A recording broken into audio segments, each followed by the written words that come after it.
बंगाल में इस बार चुनाव सिर्फ विकास, रोजगार या भ्रष्टाचार पर नहीं, बल्कि मछली पर भी लड़ा जा रहा है। जी हां, माछ भात की राजनीति ने ऐसा मोड़ लिया है कि पीएम मोदी ने सीधे ममता सरकार पर हमला बोला, तो ममता बनर्जी ने बीजेपी पर ही बड़े आरोप लगा दिए।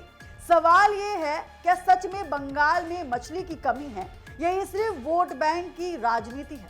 आखिर क्या है ये पूरा मामला, देखिए इस खास रिपोर्ट में।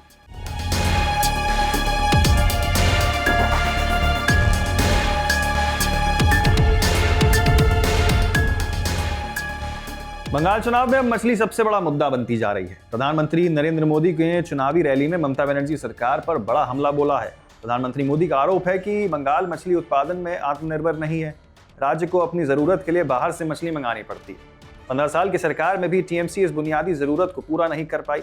बीजेपी इस मुद्दे को सिर्फ खाद्य नहीं बल्कि विकास की विफलता बता रही है और इसी बहाने टीएमसी सरकार को घेरने की कोशिश कर रही है। लेकिन बंगाल की राजनीति इतनी आसान नहीं है, जहां मछली सिर्फ खाना नहीं बल्कि पहचान है, और यही वजह है कि ममता बनर्जी ने इस मुद्दे को पलटवार में बदल दिया। मुख्यमंत्री ममता बनर्जी ने प्रधानमंत्री मोदी के आरोपों को सिरे से खारिज कर दिया।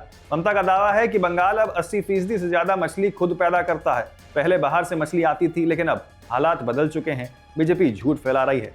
इतना ही नहीं, ममता बनर्जी ने भाजपा पर बड़ा आरोप लगाया है, अगर बीजेपी सत्ता में आई तो मछली, मांस और अंडे तक पर रोक लगा सकती है।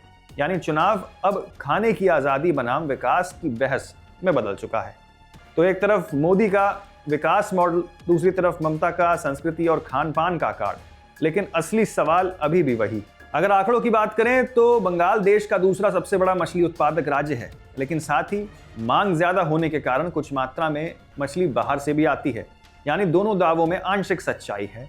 असल में बीजेपी इसे विकास की कमी बताकर वोट साधना चाहती है। टीएमसी इसे संस्कृति और पहचान से जोड़कर जनता को मोबिलाइज कर रही है, और यही वजह है कि मछली अब सिर्फ खाने की चीज नहीं बल्कि चुनावी हथियार बन चुकी है।